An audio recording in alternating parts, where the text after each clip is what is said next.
지금 이제 금태섭 이야기를 좀만 일단 해보면요. 네. 민주당의 당원들이 금태섭 의원을 공수처법 기권한 문제를 갖고 징계해달라고 민주당에 이제 요청을 하죠. 네. 그러면 이제 이 징계건에 관련해서는 이제 민주당 윤리심판원이 징계를 하는데 그냥 경고였어요, 경고. 그러니까 이제 이게 일종의 이제 그 검찰의 난때, 검찰과 공범이었던 일부 국회의원들이 이제 여기도 반발하는 거죠. 당사자인 금태섭부터 시작해가지고. 그러니까 일단 당론에는 두 가지가 있어요. 권고적 당론이 있고 강제적 당론이 있습니다. 예. 그래서 당론이 결정되기 전까지, 강제 당론이 결정되기 전까지 마음대로 자기 의견 얘기해도 돼요. 예. 그리고 당론에 따라 투표한 다음 투표는 했지만 내 의견은 이게 아니다라고 얘기해도 돼요. 그런데 강제적 당론을 따르지 않으려면 그 당에 있을 필요가 없는 거예요. 예. 이건 아주 기본입니다. 그리고 최근에 진영 논리에 빠지지 말자 이런 말 자꾸 하시는데 진영 논리엔 빠지는 게 아니에요. 좀 제대로 알고 말씀하세요. 예. 이거는 정당에 들어와서 그런 말 하면 안 돼요. 정당은 정파의 집단이에요. 진영의 집단이라고요. 그러니까. 그런데 예. 중요한 건 그 진영의 정파의 논리나 전술이 국민들께 외면당하면 그 정파는 소멸하는 거예요. 서서히. 그런데 A 정파에 속해 있으면서 A 정파의 입장을 안 따르려면 거기 있으면 안 되는 게 이게 기본적으로 정당의 논리입니다. 그런데 오늘 금태섭의 반응은요. 차라리 다 출당시켜줘 하는 탄압받는 이미지 만들고 싶어 하는 거예요. 그런데 출당은 안 시키죠. 왜냐하면 강제적 당론을 안 따른 것이 출당 사유는 아니에요. 그러니까 경고한 겁니다. 이해찬 대표 말처럼 네. 가장 약한 징계를 한 거다. 네. 그러니까 요거는 지금 오늘 금태섭의 반응은 이런 거거든요. 여기서 중요한 것은 무엇인가? 당론에 따라서 투표했는지 여부인가? 혹은 그 투표에 따른 실제 결과인가? 당에서는 전자라고 보는 것 같다. 당론에 따르지 않은 사람은 징계를 하면서 민주공화국에서 권력기관보다 훨씬 중요한 선거제와 정당제도를 망가뜨린 일에 대해서는 심지어 사과조차 없기 때문이다라고 하는 이상한 비문을. 저건 지금 뭐 앞뒤도 안 맞아요. 그러니까 민주당이 선거제 망가뜨리고 사과도 없는데 당론보다 결과가 중요하다. 그것보다 이게 뭐야, 틀렸어요. 그 도대체. 말도. 선거제도의 결과 소위 자매정당을 만든 건 미래한국당입니다. 미래통합당이에요. 도대체 금태섭 의원은 미래통합당 비판을 안 해요. 그때도 뭡니까? 그러니까 이런 이야기도 했습니다. 보수 정권 당시에 우리가 가장 비판하던 모습이 공론 형성이 장이 없다는 점이었다. 아니에요. 비판이나 의견이 허용되지 않았다. 공수처를 둘러싼 논란이 진행되는 동안 마찬가지였다. 그러니까 나는요 이게 이제 어떤 민주주의적인 논란이 될 수는 있다고 생각해요. 자기 소신이나 양심이라고 하는 것이. 문제는 금태섭이 기권한 것 한 건 가지고 당원들의 징계 요구가 생긴 게 아니고요. 끊임없이 검찰 개혁에 반대되는 목소리를 내왔던 측면 때문에 그런 거예요. 단순하게 공수처법을 관련해서 그것만 기권한 게 아니라 그리고 조국 장관 때리기에 올인했죠. 아니 근데 저 금태섭 의원은 정말 사실을 왜곡하는 거예요.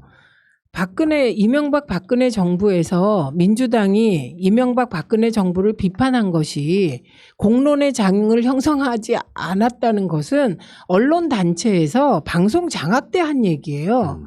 그 민주당이 주로 비판했던 것은 불법적으로 탈법적으로 종편 만들었다 이런 거 비판하고 투쟁한 거예요. 그리고 그 19대 때도 박근혜 정부에 대해서 우리가 비판한 건 뭐 청와대 내에서 공론의 장이 없었다 이런 비판 안 했어요. 그 비판은 주로 일부에서 했어요. 그 좀 일부가.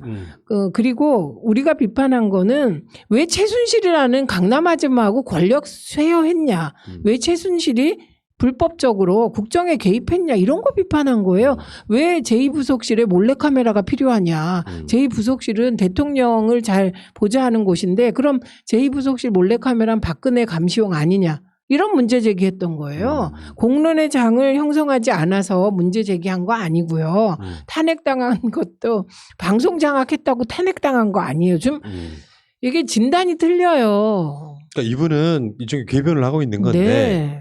이제 금태섭하고요 진중권 두 사람의 가장 공통점이 뭐냐면은 검찰을 욕하지 않는다는 거예요. 그러니까 검찰 개혁이라고 하는 시대적 사명이라는 게 있고요. 시대적 흐름이라는 것도 있고 대의라는 것도 있거든요. 이 과정에서 자기 소신껏 이야기를 할 수는 있지만 네. 이게 끊임없는 일종의 민주당 내에 빨간 수박 같은 이런 식의 행위를 함으로써 해당 행위를 했기 때문에 당원들이 징계해달라고 요청한 것을 반발하면서 탄압받는 이미지를 만들고 사실상 다른 당으로 가고 싶어하는 게 아니냐 싶을 정도로 뭔가 이상한 궤변을 이건 앞뒤가 다 안 가져왔더라고요. 맞고 진단도 틀린 얘기고 조홍천 의원은 늘 소신껏 발언합니다. 조홍천 의원은. 조홍천 의원도 지금 그 징계한 부분에 대해서 약간 불만을 드러내셨더라고요. 아니 불만을 얘기를 해요. 그거 얘기할 수 있어 의견을. 그런데 조홍천 의원은 강제 당론은 따른다는 거예요. 그래서 이게 두 찬성했죠. 사람의 결정적인 차이. 굉장히 고민하다가 사실 좀 다 솔직히 말씀드리면요. 국회의원 된 것이 무소속으로 되신 분들 아니에요. 민주당 공천 받아서 된 거예요. 그러면 민주당 공천 받아서 됐으면 결정적인 순간에 당론 따라야 되는 거예요. 그게 강제적 당론일 때. 조홍천 의원도 공수처 문제점 많이 지적했어요. 네. 그리고 완벽한 제도는 없기 때문에 비판할 수 있어요. 그런데 중요한 건 당론을 따르느냐 안 따르느냐예요. 당인이면서 당론 안 따르면 그거는 안 되는 거죠. 무소속으로 당선된 거 아니에요. 네. 금태섭 의원. 그래서 금태섭 의원이 공수처에 대해서 문제 제기하고 검경 수사권 조정이 완전히 이루어지면 공수처 필요 없다. 맞아요. 그런데 검경 수사권 조정이 완벽하게 이루어질 수가 없어요. 그래서 공수처는 과도기적 언론 개혁의 과도기적 검찰 개혁의 한 방편일 수 있어요. 예. 아주 먼 30년쯤 후에 그때 공수처가 필요 없을 수도 있다는 거예요. 그런데 지금 이 시대에 필요하다는 거거든요. 예, 그래서 금태섭 의원이 이렇게 계속 하시는 거는 다른 의혹을 불러내게 돼요. 제가 아까 드린 말씀 있잖아요. 네. 일부러 이렇게 뭔가 쫓겨나가서 탄압받았다는 이미지를 갖고 싶어하는 것이 아닌가 싶을 정도로 내가 만약에 금태섭이었다면 여러 가지 할 말이 있지만 당론은 그러니까 윤리심판원의 결정을 따르겠다 이렇게 하고 끝내면 되거든요. 그게 기분 나쁘겠죠. 그 강선우라는 정말 그 무명의 신인한테 경선에서 졌잖아요. 근데 그 진 것을 받아들이지 않고 그걸 자꾸 그 프레임을 만들어서 공격하고 이러면 정말 곤란하죠. 왜 졌는지 그 딱 요 지점에서 진 거거든요. 당원과 지지자들은 반론을 제기하는 거 다 오케이라는 거예요. 그러나 당론은 따르라는 거예요. 제가요 김혜영과 금태섭에 대한 얘기를 잠깐만 해볼게요. 그러니까 소신이라고 하는 것은요. 그러니까 내가 갖고 있는 소신이라고 하는 것은 지금 현재 민주당의 결정이 장기적으로 봤을 때 민주당한테 도움이 안 된다. 그렇기 때문에 지금 나는 노라고 말하고 싶다. 이런 취지였다고 생각해요. 당인이니까. 그러니까 말하자면 김혜영이나 금태섭이 조국 장관 검찰의 난에서 소신이라고 이야기를 했을 때는 이런 목소리도 있어야 민주당을 지지하는 사람들에 대한 어떤 뭐 어쩌고저쩌고 이런 이야기가 나왔단 말이에요. 결론적으로 말해서 그 소신이 있었기 때문에 또는 없었기 때문에 선거 결과에 어떻게 먹히는 양상들이 있잖아요. 간단히 말하면 김혜영과 금태섭은 떨어졌습니다. 말하자면 그 소신들이 자기가 언론상에 튀기 위한 목적이었는지 진짜로 민주당을 위한 거였는지를 잘 생각해 보면 소신이 아니라 결국에는 관심 받기 위한 자기 개인 정치를 위한 용도로밖에 안 쓰였다고 저는 보는 거예요. 그걸 아주 이제 순수하게 받아들여주면 조국 국면을 바라보는 시각에서 논리적 오류에 빠졌다 두 명이 이렇게 볼 수 있어요. 무슨 얘기냐면 조국 국면에서 핵심은 검찰개혁 대 반개혁입니다. 이게 핵심 의제예요. 그런데 늘 그 검찰개혁 반대 세력이 쓰는 방식은 검찰개혁은 국민 70%가 찬성해요.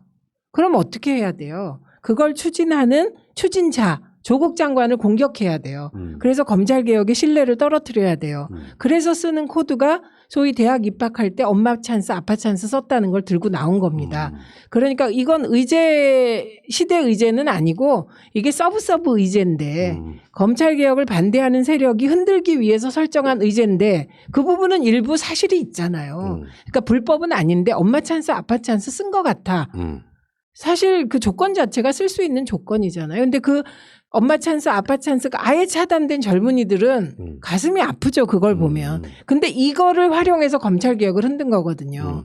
그런데 이 두 분, 김혜영이나 금태섭은 이게 더 중요하다고 본 거예요. 검찰 개혁보다. 그러니까 제가 논리적인 오류에 빠진 거다라고 순수하게는 설명할 수 있다는 거죠. 그러나 이후에 계속되는 태도를 보면 그게 아닌 것 같습니다. 그러니까 이게 제가 항상 그 심리적 흐름에 대해서 이야기를 하거든요. 뭐냐면은 내가 어떤 특정 아젠다에 꽂혀가지고 가다 보면 나중에 내 말이 맞았음을 증빙하기 위해서 더 극화되는 양상을 보인단 말이에요. 그러니까 21대 국회 민주당 초선들은 그런 쪽으로는 가지 마라. 예를 들면 그것은 소신도 뭣도 아니다.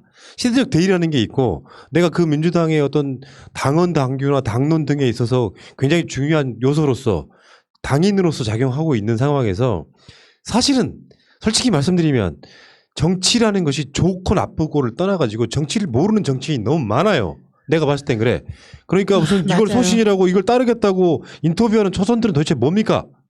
아니 그리고 중요한 거는 금태섭 의원이 지금 이 논리적인 오류를 범한 거예요. 검찰 개혁이라는 시대적 과제를 이루기 위한 다양한 방법과 의견이 제시되고 있다.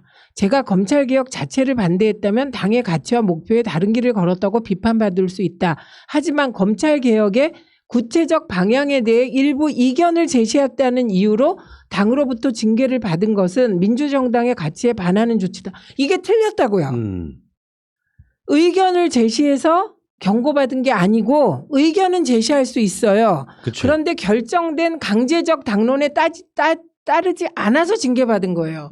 그러니까 이런 정도 사고로 검사를 하고 변호사를 했다면 전 정말 실망입니다. 이게 뭐예요, 이게. 그러니까 제가 계속 예를 들잖아요. 조홍천 의원은 반대했어요. 의견을 제시했어요. 그러나 다수결에 의해서 의견이 이게 당론이 결정되면 고민 끝에 따랐다니까요. 왜 안 따르냐고. 그리고 그때가 언제냐면은 4+1 만들어야 할 만큼 함석한석이 중요했던 시기거든요. 그렇죠. 그리고 다수결 원칙을 거부하는 이 태도는 지금 미래통합당하고 똑같습니다. 그러니까. 네. 지금 그 한겨레 신문의 헤드라인 때문에 내가 약간 좀 빡이 쳤는데 민주당 공수처 기권 금태섭의 이례적 징계 입막기 나서나? 저 한겨레 끊었어요. 저는 사실은 노무현 대통령 때 그 기사를 보고 경악했어요. 그 박연차로 인하여 말도 안 되는 수사를 할 때 그 주간지 제목이 굿바이 노무현이었잖아요. 아 맞다 그랬다. 그때 경악을 금치 못했으나 제가 한겨레 발기인이거든요. 해직 선배들하고 초기에 시작했고 초기 모금. 대통령도 마찬가지고 다. 그렇죠. 참았어요. 그리고 그 이후로도 문제가 많이 있었으나 참았는데 이런 태도 진짜 정말 입막기 나서나 마치 비민주적인 정당인 것처럼 지금 뭐 하고 있는 겁니까? 한겨레가 이게. 이거는요. 조중동 따라가기 밖에 할 수 없을 만큼 지금 한겨레가 방향성을 못 잡고 있다는 거예요. 언론 전문가시니까 잘 아실 거 아니에요. 그럼요. 민주정부 때만 나타나는 현상 있잖아요. 그러니까 보복하지 않는 정권, 민주정권에 대해서는 막 씨부리는 거야. 보수고 진보고 할 거 없이. 네. 에이씨. 알겠습니다. 그 이야기 금태섭 이야기 여기까지 할게요. 어처구니가 없습니다.